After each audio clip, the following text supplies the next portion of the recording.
Well, hey, it's great to meet you. Thank you so much for taking a minute out for the show. I appreciate it. Man, appreciate you for having me on, man. Yes, sir. So let's begin our journey with this. 6 years ago, this pandemic was changing our lives. Real fork in the road. How did you Mhm. get through that era, and how has it changed the way that you work and live today? You talking about during COVID? Is that what you're Yeah, the saying? the whole COVID time. Okay. Yeah. I think during COVID, that was definitely a shift for everybody. Not just for the world, but it's just more people seeing eyes open with a lot of stuff. But when it comes to me, I was pretty much looking to go fully online with my fitness coaching services and so forth. So it was a little bit before it happened, and right when it happened, I was already independent contracting at the gym and stuff like that. And so when them gyms closed down, and I was already implementing a online. I always had an online element to my services and so forth, but at this moment, I was more intentional with it being online. So I had a hybrid model, half in person, half in line online. And when that happens, I was already in that mode. So basically, I would just telling my client, well, we was already doing this pretty much anyway. So let's just go ahead and, just do this fully more online, as it goes. So that worked for, good little while. And then also too, I was getting a couple more clients during that time. I think people's eyes got a little bit more open to the benefits of what online fitness coaching could do and be or brings. And from there, it helped me to ride that wave until it was, when we were going back outside and so forth again from there. Um, but so that pretty much solidified my decision with actually coaching online versus me doing it in person. It's a few reasons why I went online, but that was one of them. Like because you never know if because I'm a one man show right now, so if I go down. I can't make no money if I'm working in person. You know what I'm saying? So because you gotta be physically there. But but if I'm doing it online and something happens, God forbid, but if something happens, it can still be going. And I think during that time I had my knee injury too as well. So prior to that, so like all this was happening around that same time. So even when I was down, I was still able to make money because I was, bedridden and stuff like that. So all that kind of like opened my eyes for us that.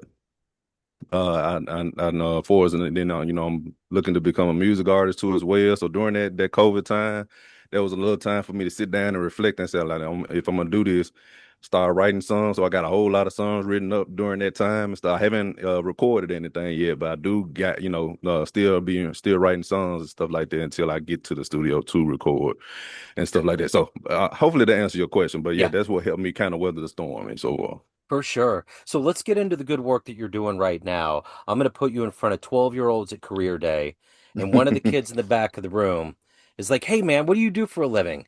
How do you explain your day job to them?" Basically, I would say just plain and simple online fitness coach and trainer for artists, entertainers, and creators. So specifically music artists, musicians, actors, models, other creators as well. And I help them in three various ways: online fitness and nutrition coaching. The second is my creative and fitness network, and the third is my podcast. So all three connect with each other and combine to help artists and entertainers with their physical, personal, and career growth. So, what did you want to be when you were 12 years old? What was your Mm. dream gig? Uh, that's a good question. Now, first, we're around 12, maybe basketball, probably around 12. And that I want to kind of be, want to be in the NBA and stuff like that. Then later on, as I got older, man, but basketball and probably acting in the back of my mind because I did a play for at the church, and after I did the play, I forgot. I'm thinking I was I had to be what was the not Joseph. I think I was Joe played Joseph and so forth, and and after the play was over, people were coming to me and everything saying how good I played and all this stuff like that. My sister was in the same play. She said nobody came up to her and told her that. You know what I'm saying? So that put in my little mind like, oh, I like, maybe I can do this. But I didn't really like think about it much. But that was in the back of my mind that I might could pursue that.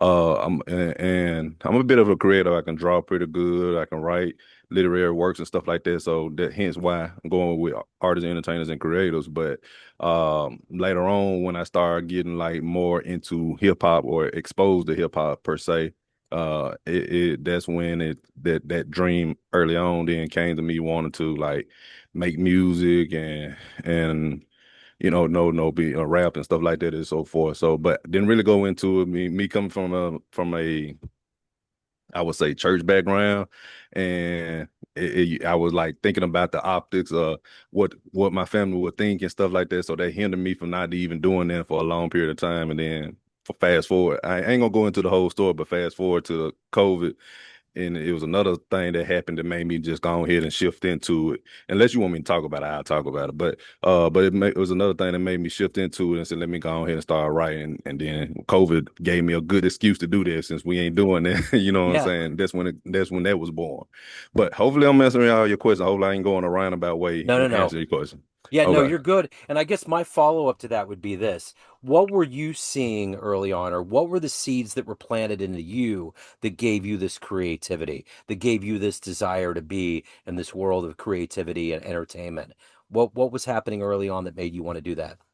Well, it was just something I was always had a knack for. So it was, it just came like second nature to me. Like when I didn't even know, like I said, I was already writing when I was like 8 or 9 years old. So basically like poems, literary works and so forth. My fourth grade teacher, she noticed my talents early on. So it came from trauma and pain due to my grandma passing like at 6. And I didn't really understand death at the time. I'm trying to give you a Cliff Note version of it, but Sure. I didn't understand death at the time. And shortly after that, I was hospitalized. They didn't really know what was going on. My mom think it was probably grief. They couldn't tell. Everything seemed, all my vitals checked out and so forth, but they couldn't tell why I was in ICU and everything. So my mom think it was grief after I realized it settled in that my grandma wasn't gonna come again. So short, so maybe a year, 2 year passed and so forth. I had all these feelings and tucked in, and teachers had us to do certain assignments and so forth, and most of my assignments were about her. So and so sometimes it wasn't, but most of my assignments were about her. And she would say like, well, you don't have to talk about your grandma all the time. Talk about something else. And that's when I burst out the crying and saying, look, you can't tell me how to do this. My feelings and this my grandma, and stuff like that. She backed off, but at the same time she told my mom, she said he got a real talent. And she said I don't know where she at to this day, but she said she looking forward to see how I would turn out, and stuff like that. But that was the start of it. Like I would say that for my creativity being born there. And then I didn't think I could draw at the time. Using my mom, I come from a very creative background for us. My mom's side of folks. She was good at drawing. She could sing. Everybody in the church playing instruments and stuff like that sing. So I come from all that.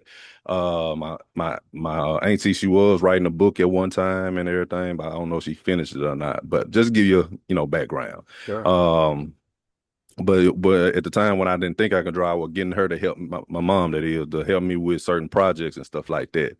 Until one day I just started doing something and then it just turned out good. So I was real good at like mimicking what I already see and drawing it on paper, just like what I see on the other sheet of paper and so forth. And said, well, you don't need me no more. And then from there, I was drawing ever since from there. So like I said, the creativity was already in the boundaries with me. So like I said, I told you about the acting. So all these things just happened, like people seen it outwardly, and I wasn't really thinking about it, but people was telling me about it. So the writing, the acting, the what else I said, the drawing and stuff like that. So all that stuff was like already in me naturally. So it kind of like, I would say, I was always there. I just didn't really like realize that that's what I feel like, that that was my, in a sense, my calling, for to be a creative in so many words, if that makes sense. Yeah, it totally Uh, does.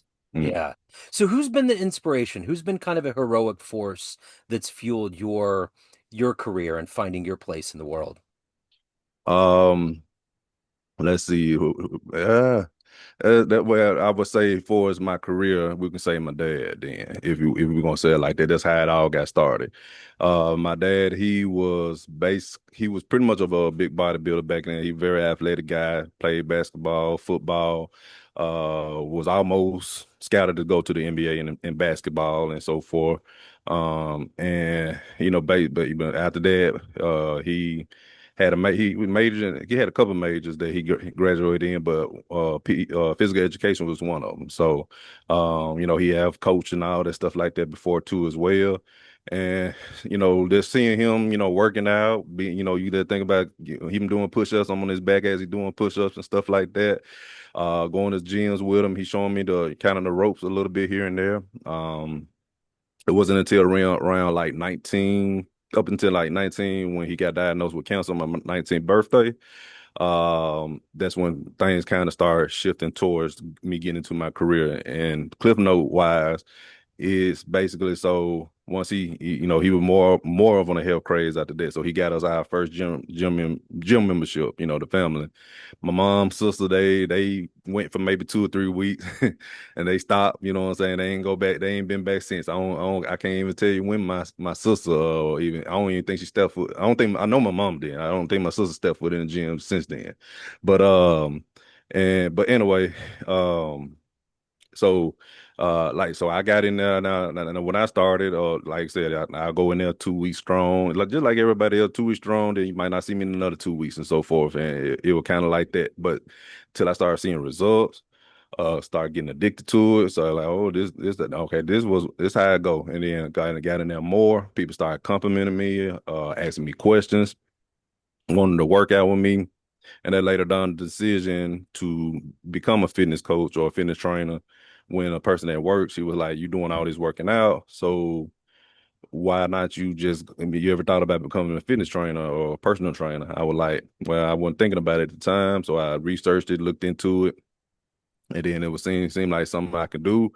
And over a decade now later, you know, 13 to be exact, you know, here I am. That's what started that career. So I would say, and I didn't think about it a little bit until after I started my business. Like I got certified in early 2013, and then later, like in April, is when I really like officially became an entrepreneur in it.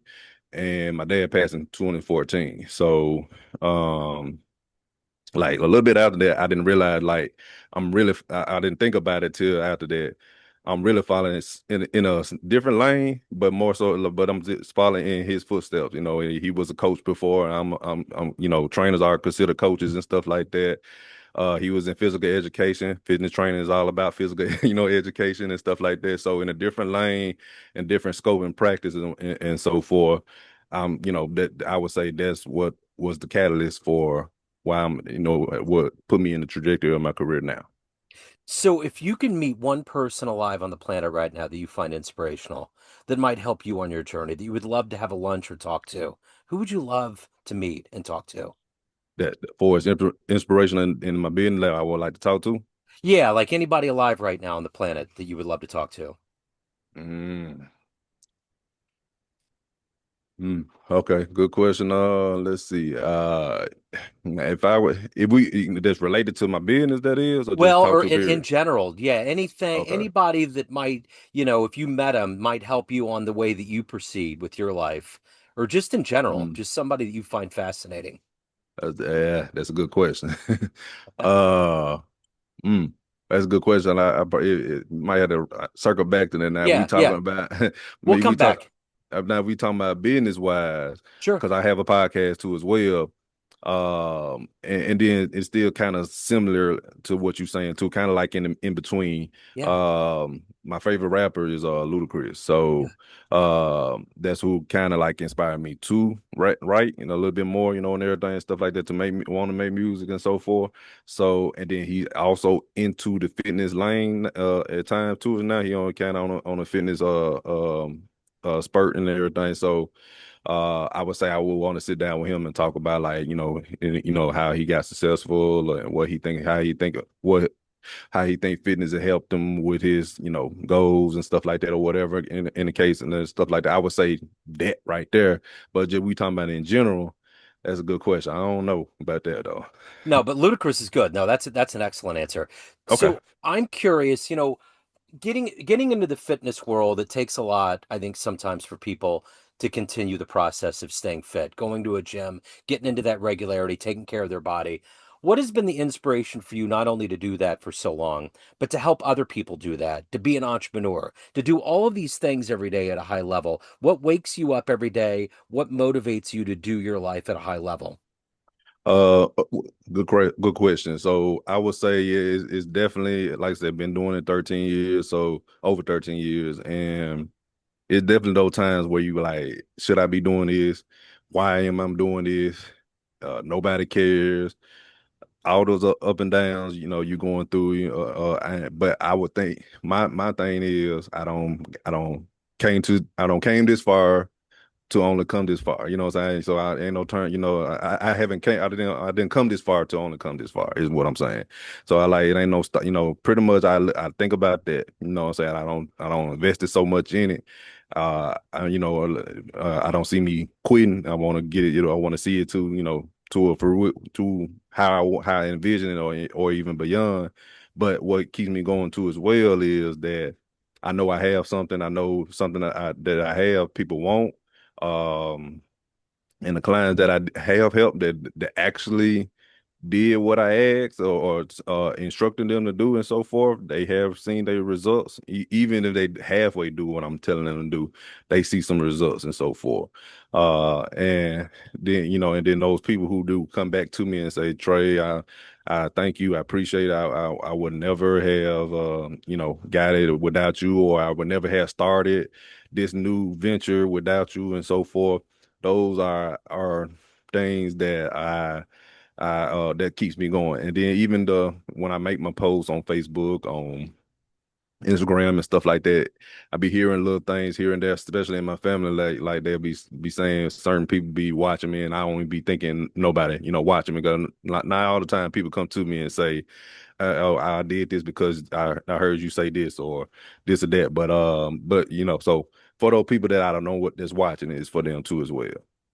So let's say you have a dream tonight. You run into the 18-year-old version of you. You walk into a room and there's a film projector and you click play. And a Mm. 60-second highlight reel of your life comes up on the wall. Is that young version of you going to believe your life turned out this way? Hmm. Nah, I don't think so because fitness wasn't in the goal. So me being a fitness trainer, that wasn't in the goal. So like I told you, everything that I was thinking about was creative. Yeah. Creative, like I wanted to act, I wanted to where basketball was let's say in the arts and entertainment industry. So I wanted to play basketball. I wanted to make music. I wanted to act. A little bit about modeling because people come to me from time to time and stuff like that saying I look like I should be in movies and stuff like that. So I had thought about hey, I actually tried to pursue modeling, then I had put it on the back burner. So everything I was doing was in the creative lane, if that makes a creative and entertainment lane. So I would say fitness, where I'm at now with the fitness thing, that wasn't in the dream. But me combining it with the creativity, that makes it I think that brings it back more full circle for me there, if So that what are makes you the sense. proudest of? Of everything in that highlight reel that you watched in your life, what are you ultimately the happiest and proudest of? That I set out to do something that I wanted to do, that I felt that was me and not somebody else. I don't know if you, other than this podcast, I don't know if you are do anything other entrepreneurial work, but if so, you usually know that it starts young when you get a first taste of your the taste of entrepreneurial life. Yep. So I was like, I don't know how old I was.